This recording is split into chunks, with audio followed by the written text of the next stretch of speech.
Fala, rapaziada. Bom, como a gente acabou de discutir os princípios básicos do MHS e, junto a ela, a cinemática, a gente vai analisar agora a dinâmica. E sempre quando a gente pensa em dinâmica, o que a gente pode lembrar? Sempre. Pensou em dinâmica, pensa em força. Sempre pensa nisso. Dinâmica, força.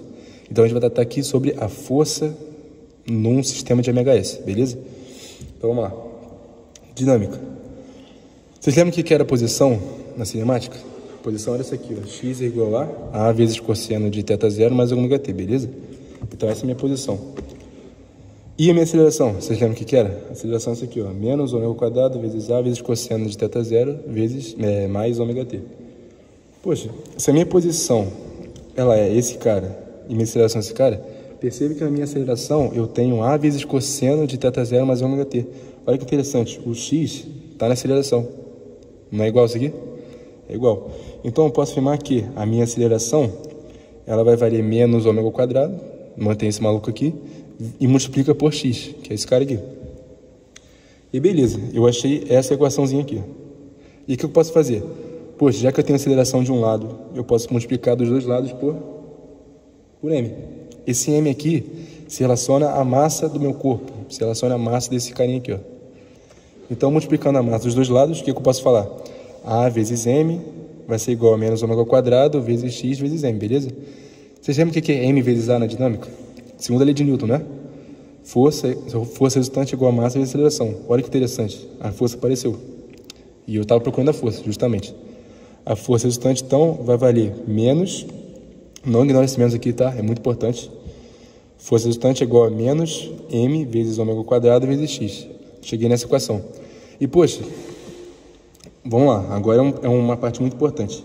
Força é essa aqui.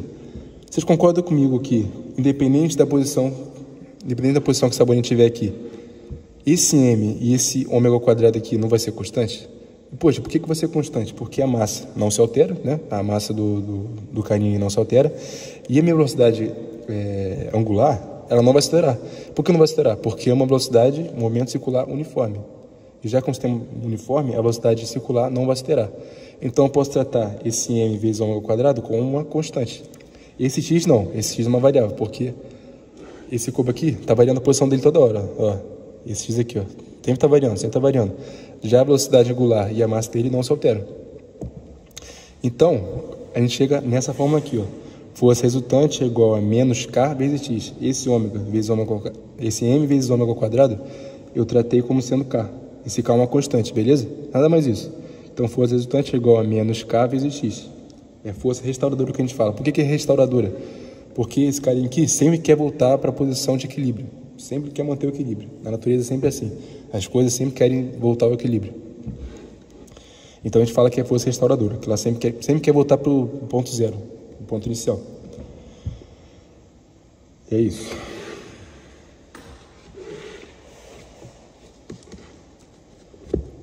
Sempre que um corpo é submetido a uma força da forma F igual a menos kx, pode-se afirmar que o mesmo executa um MHS e vice-versa.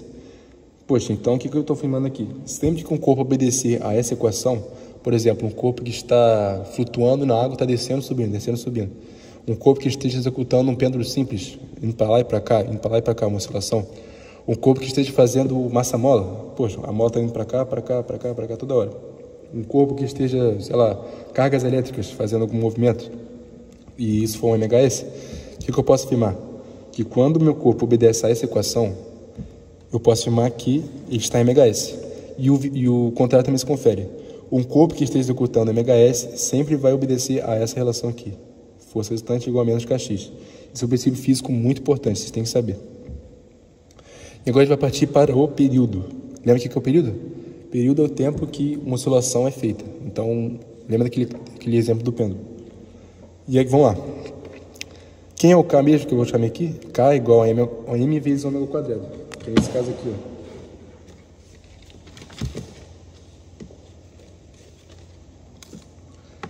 Esse aqui é o K, certo? Que a gente acabou de achar. Então, vamos lá. Esse é o K. K é igual a m vezes ômega ao quadrado. Poxa, vocês lembram o que é ômega ao quadrado no momento circular?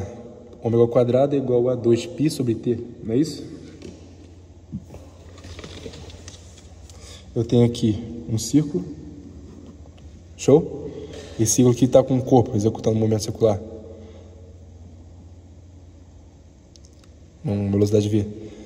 Sempre quando o corpo ele vai percorrer essa circunferência, a gente pode definir uma velocidade angular para ele, que nesse caso vai valer 2π. Esse 2π é o comprimento da circunferência dividido pelo período.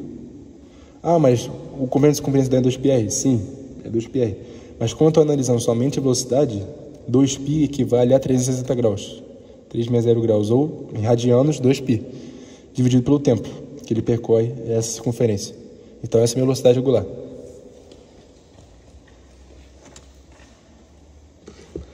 Então vamos lá.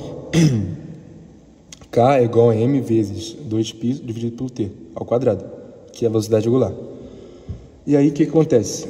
Eu isolei o período, eu fiz aqui algumas contas, taquei a raiz quadrada dos dois lados, e aí eu achei que o período vai valer 2π raiz de m sobre k. Cara, isso aqui é importantíssimo, muito importante. Sempre que vocês forem tratar de uma questão de MHS, e eu tenho certeza que vai cair nisso na ATP, o período vai ser 2π raiz quadrada de m sobre k. Sempre vai ser isso aqui. Isso aqui é muito importante. E vocês lembram que a frequência não é o inverso do período? Então, olha que interessante. A minha fórmula do período é 2π raiz de m sobre k. Show? Quem é a minha frequência então? Já que a frequência é a inversa disso. Vai ser 1 sobre 2π raiz de k sobre m. Essa é a minha frequência. Interessante, né? É o inverso do período.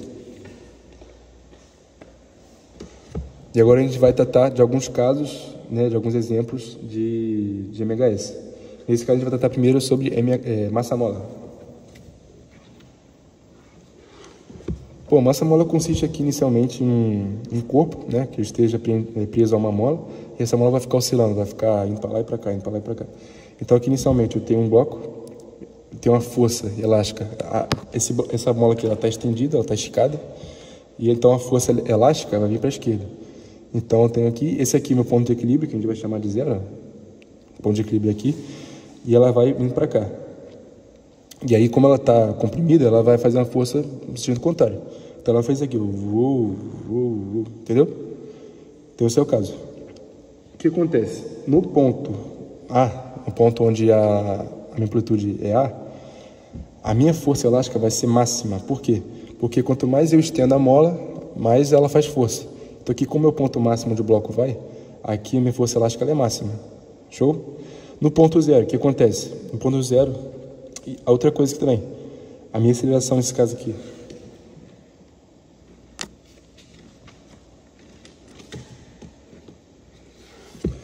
O que acontece? A minha aceleração aqui, ela vai ser máxima, já que a minha força ela é máxima, a aceleração também é máxima. Lembra que força e aceleração estão relacionados.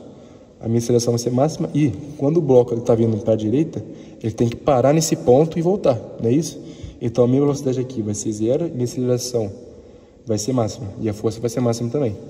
No ponto zero, eu não vou ter força nenhuma atuando, não vou ter aceleração, a aceleração vai ser zero e minha velocidade aqui vai ser máxima, porque eu estou acelerando para a esquerda. Então, vai chegar aqui, ela vai estar com a velocidade máxima e a aceleração vai ser zero. E quando ela vai vindo, vai comprimindo a mola, aí ela já vai ter uma aceleração, vai começando a ganhar uma aceleração, a minha velocidade vai diminuindo, porque quando ela chega aqui vai ter que parar, e eu começo a ter uma força elástica apontando no sentido positivo agora. Entendeu? Então vamos lá. O que é força elástica mesmo? É a constante da mola vezes x, não é isso? Poxa, olha que interessante. Uma constante vezes uma posição, vezes uma variação de posição. O que isso remete a vocês? Remete a essa equação aqui? Essa força resultante aqui da MHS é quase igual a Kx, F igual a Kx, força elástica igual a Kx, não é isso? Então, ó, minha força resultante vai valer menos, eu posso falar aqui menos, por quê? Porque a minha força elástica é uma força restauradora, ou seja, quando ela está aqui, ela quer sempre voltar para o ponto de equilíbrio. Aí chegou aqui de novo, ela quer voltar para o ponto de equilíbrio de novo. Então, ela sempre vai apontar para a origem, para o ponto de equilíbrio. Então, vai ser sempre menos constante da mola vezes x, que é a posição que ela varia aqui, ó. Esse aqui é meu x, por exemplo, posso ter um x aqui, ó. Beleza? Então, e outra coisa, eu quero saber o período desse sistema aqui massa-mola. Poxa, lembra que o período, É essa fórmula aqui, ó. Período é igual a 2π raiz de m sobre k. Aqui, ó, que a gente acabou de demonstrar. E para mola vale a mesma coisa. Esse k aqui, a gente pode falar que é o k da mola. Nem sempre, nesse caso aqui, nem sempre todos os k vão ser constantes da mola. Mas, nesse caso, como a gente está estudando, e eu acho que vai cair na TP isso, a constante da mola vai ser, esse k aqui vai ser a constante da mola, beleza? Então, esse aqui vai ser um período. A frequência, já sabe como é que faz, é só inverter esse período aí, beleza? E uma outra coisa aqui que eu quero que vocês saibam, que é de suma importância para vocês, é isso aqui, algumas observações. O período não depende da amplitude. O que acontece? Tá vendo que na minha equação não tem o ar, não tem o raio? Ou seja, se eu puxo bastante, vai para lá, vai para cá, vai para lá. Isso independe do raio, não depende da distância aqui, ó. X, não depende da amplitude. Tá vendo aqui, ó? Um ponto muito importante. E o outro ponto, não depende do eixo. Ou seja, não depende da horizontal, não depende de estar na vertical. Ele sempre vai executar esse movimento de MHS. Show? E aqui o outro ponto importante que eu quero que vocês saibam, que pode cair ou não, né? Depende do Agnaldo aí, é molas em série e molas em paralelo. Molas em série.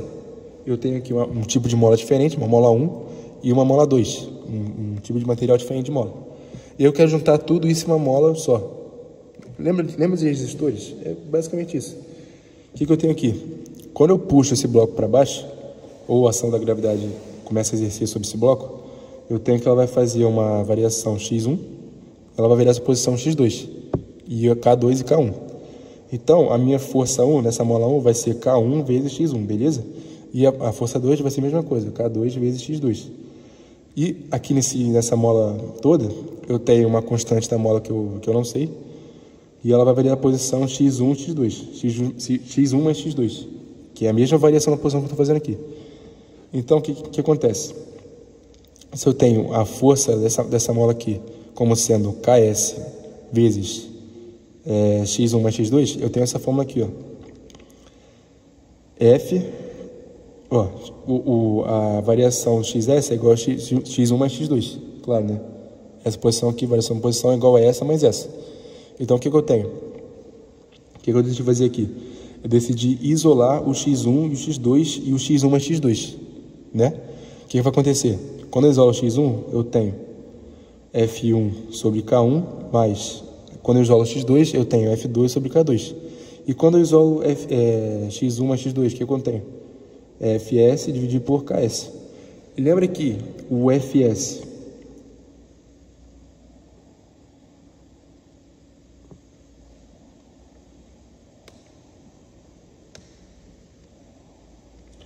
e lembra de uma coisa, sempre quando eu puxo uma mola com uma força para cá, essa força percorre para toda a mola, independe se é uma mola diferente ou não.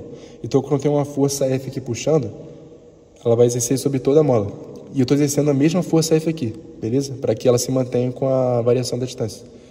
Então, eu tenho Fs dividido por Ks igual a F1 dividido por K1 mais F2 dividido por K2. Eu posso cortar, já que elas são iguais. E aí eu vou chegar nessa relação aqui, ó. Molas em série igual a 1 sobre Ks igual a 1 sobre K1 mais 1 sobre K2. E em paralelo, como é que vai ser? Eu tenho um tipo de mola aqui e um tipo de mola aqui. E um bloco. Tem uma placa aqui, tá vendo? Tá suspendendo o bloco. E eu tenho essa outra mola aqui, que é uma mola total. Então, a minha força, já que ela é igual para os dois casos, eu tenho que a minha força aqui, em paralelo, vai ser F1 mais F2. E quem é o meu FP? A força da mola paralela aqui. É KP vezes XP? K vezes X. E o F1? F1 é quem? K1 vezes X1 mais K2 vezes X2. Esse F2 aqui é K2 vezes X2. E aí, já que a variação da posição é igual, por quê? Estou puxando para cá, para baixo. Eu estou puxando a mesma coisa para baixo. A mesma força, a mesma variação de posição. Então, esse XP aqui, que eu estou desenhando aqui, vai valer a variação desse X1 e a variação desse X2, somados. Então, o que eu posso falar? Que a variação vai ser igual. Então, eu posso cortar essa variação da mola aqui, cortar o x1 e o x2. E eu vou ter aqui o quê? A constante da mola em paralelo vai ser igual a K1 mais K2. Perceba que é idêntico ao resistor. Só não é idêntico por quê? Porque em série lá no resistor, a gente somava os resistores, né? A resistência. E em paralelo a gente colocava um sobre... Aqui na mola vai ser diferente. Lembra assim, em série, a gente vai colocar um sobre. Tá vendo aqui, ó? E em paralelo a gente vai somar. Somente isso. Não confunda. Nas molas, em paralelo a gente soma. Em série, nas molas a gente coloca um sobre... Show? Basicamente isso. Então, o sistema massa-mola é somente isso. Logo mais vai ter uma aula sobre energias no sistema massa-mola e no MHS. Então, fiquem atentos aí.